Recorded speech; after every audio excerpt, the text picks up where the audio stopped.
Vem fazer essa asa de fada comigo? Bom, gente, vamos lá. Aqui vocês ignorem os meus dedos, tá? Que estão sujos de tinta. Depois sai. A gente vai precisar de um esboço da nossa asa, assim, em tamanho real, no tamanho que a gente vai fazer mesmo, tá? Então aqui, esse esboço aqui, ele é para um corpo pop, então ele é pequenininho mesmo.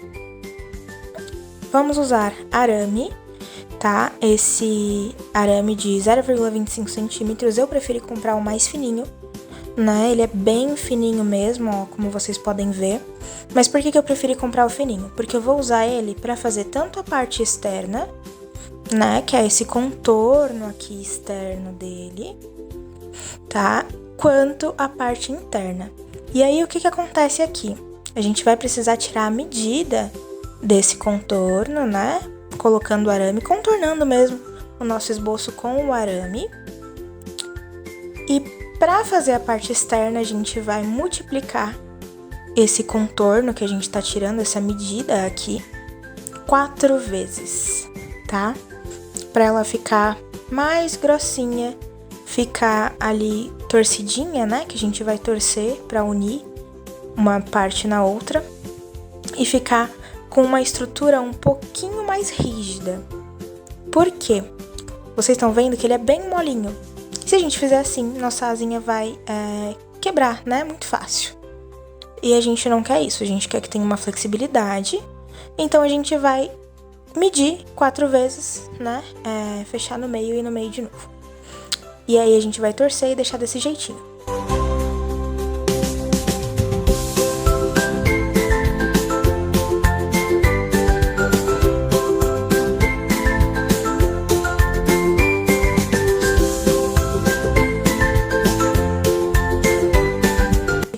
Passa no contorno de novo para dar o formato da nossa asa, tá? Isso é muito importante.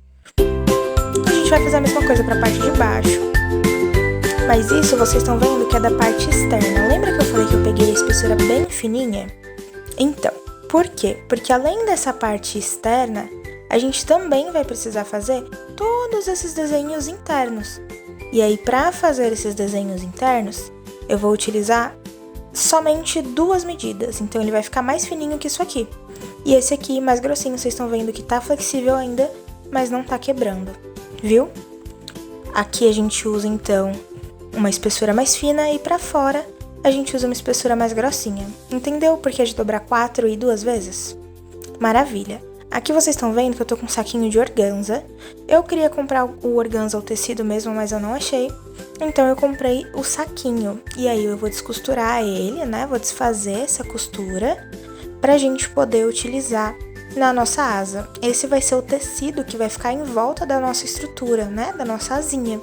Então o que a gente vai fazer? A gente vai colar o tecido dos 2 lados da asa, tá? Usando aí uma cola para tecido, ou uma cola de artesanato, ou até mesmo aquelas colas Super Bonder ou Tech Bonder, tá? Então, vai ficar mais ou menos assim, né? A ideia é que tenha esse aspecto da asinha, né? Na nossa mão, quando a gente toque essa asa, para ser uma experiência mesmo, né? Para quem vai receber ou para você, enfim.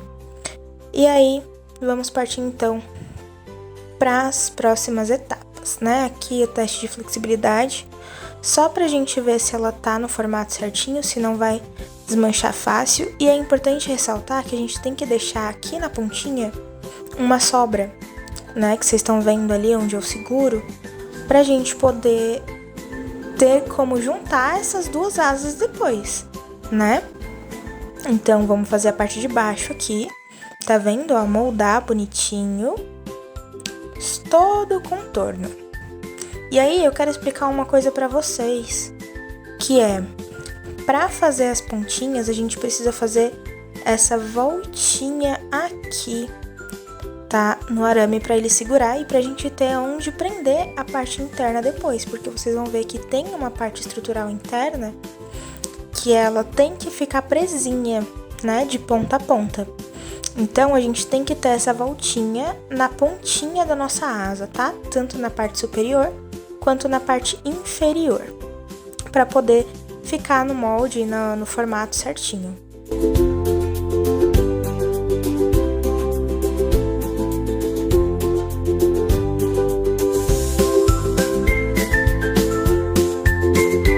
tá? E por isso a gente deixa essa pontinha extra, tá vendo? Que assim a gente consegue juntar e formar um parzinho de asas. Para fazer a nossa fadinha ou o par mesmo, né? A gente precisa de 4 peças. Então são 2 parzinhos, tá? Aqui é importante a gente testar, né? Juntar o parzinho para ver como que tá ficando, tá? Ver se tá no formato certo, no ângulo certo, se tá ornando bonitinho, tá? E se tá do jeito que a gente quer, né? Então, aqui é necessário a gente ter essa visão. Aqui eu já trouxe para vocês então a parte interna, tá? Vocês podem ver que o fio interno ele é mais fininho de espessura do que o externo, como eu tinha falado, e a pontinha que a gente juntou toda essa estrutura, tá? E aí a gente faz asinha por asinha para depois juntar as 2 ou as 4, como for da preferência, tá bom? Então é muito importante a gente deixar essa pontinha pra gente poder segurar, manusear e também pra gente poder juntar as 2, tá? Então aqui a gente tem a nossa estrutura pronta, pelo menos de um parzinho, e aí vamos passar então pra organza, né? Cortei o meu tecido, como eu falei pra vocês, ignorem a minha tesoura enferrujada, eu preciso comprar outra. E agora eu vou vir com a cola Tech Bond e vou passar aqui. Como eu falei, pode ser qualquer cola de artesanato ou cola de secagem rápida, tá? Instantânea. Tô usando uma basezinha de isopor embaixo só pra não grudar nas minhas coisas, né?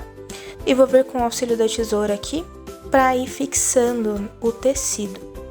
Então passo cola no arame, pressiono contra a organza. E vou fazendo isso com cuidado pra não colar o dedo. Se você for menor de idade, não mexe com tesoura, nem com cola e nem com fogo sozinho, tá? A gente vai precisar do isqueiro para queimar a pontinha do tecido depois, ou de um fósforo. E aí, se você for menor de idade, pede ajuda pro papai, pra mamãe ou pra alguém responsável, tá bom?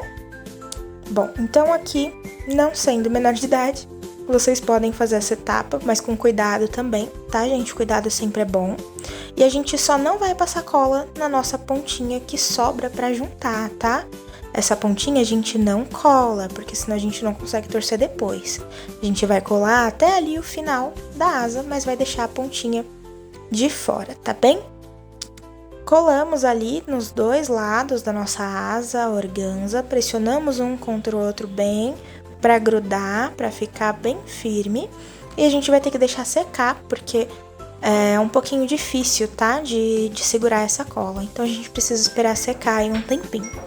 Depois que secar, a gente vai vir cortando e queimando essa sobra, tá? E aí vai ficar mais ou menos assim o efeito. Você pode deixar ela transparentezinha assim, ou você pode dar cor, tá? No meu caso, eu dei cor azul, porque essa asa eu tô fazendo pra peça de uma cliente.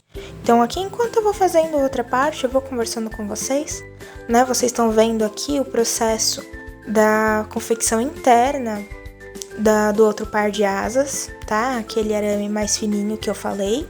E eu vou moldar ele por cima da que a gente já moldou pra não ficar muito estranho, tá? Então eu fiz uma e aí agora eu vou moldar a outra por cima, pra gente ter ali o mesmo desenho e a mesma medida também, pra ficar mais simétrico, tá? Mesmo sendo feito manualmente, é algo que a gente quer que tenha um pouco de simetria e semelhança pra dar um efeito legal. Então aqui eu tô mostrando pra vocês o processo de colocação, né? Como foi que eu fiz pra colocar a parte interna da nossa asinha.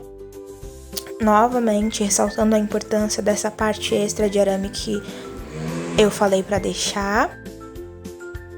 E aí, gente, isso aqui é um processo que eu não fiz em um dia só, né? Porque eu trabalho, eu tenho outras encomendas, outras questões pra fazer.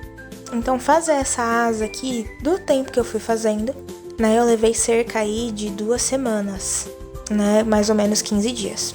Aqui, já colei, então vocês vão ver agora que eu falei sobre cortar e queimar, né? Então, a gente vai cortar a rebarba, a parte que sobra da organza, ali na pontinha também, pra deixar aquela pontinha de fora. E aí agora, vocês estão vendo que ainda sobra um pouquinho, é onde a gente queima, tá? Depois de queimar, a gente vai pegar e vai pintar com um pó cromado ou com alguma sombra, algo que você queira utilizar para colorir, que tenha essa facilidade de soltar pigmento, tá? Porque é tecido. Se a gente passar tinta de tecido, esse tecido ele vai deixar de ser transparente e aí não vai mostrar a parte interna, o detalhe que a gente fez nessa asa. E eu quero que fique visível, né? Então, como eu quero que fique visível, eu vou utilizar um pigmento em pó. Vou espirrar um pouquinho de água e vou fazer a mesclagem. Aqui eu usei 2 tons de azul. Os pigmentos que eu utilizei foram os pós cromados, do Emerson Nogueira, tá? A coleção de pós que a gente acha no próprio site e também no Mercado Livre. Aliás, todos os materiais que eu utilizei aqui, pincel, tudo foi comprado pelo Mercado Livre. Então eu vou deixar o link aqui embaixo na descrição se vocês quiserem também, tá? Vou deixar separadinho. E eu vou tentar deixar o molde da asa que eu usei para vocês também, caso vocês queiram baixar, tá? Aqui foi como ficou a nossa asa depois de juntada, né? Bonitinha e finalizada. Agora é só colocar a nossa asa na nossa peça, tá? Ela ficou bem coloridinha, com um mesclado muito lindo. E aí, né, eu ainda vou dar um toque final nela. Vou passar um pouquinho do pó dourado aqui na borda pra dar um charme a mais. Mas ela só assim já tá linda e já tá pronta, né, pra gente utilizar. Basicamente aqui é só pra dar um toque, porque eu acho que fica bonito. Como a gente usou o fio dourado, eu acredito que o pó dourado aqui vai fazer um charme, vai dar um toque mais de magia. E eu acho que fica bem bonito pra nossa fada também. Eu vou deixar a fada aqui no final do vídeo pra vocês verem, né, a aplicação da asa em si na peça de biscuit, que foi o intuito de eu ter feito essa asa, tá? Então eu vou colocar aqui no final e aí vocês acompanhem agora o finzinho da produção. Eu acho que já deu pra entender bem direitinho como foi feito. Qualquer dúvida podem mandar aqui nos comentários que eu respondo. E se quiserem acompanhar um pouquinho mais o meu trabalho, podem procurar lá no Instagram ou no TikTok, Fantasy Squee, o mesmo nome em todas as redes, tá bom?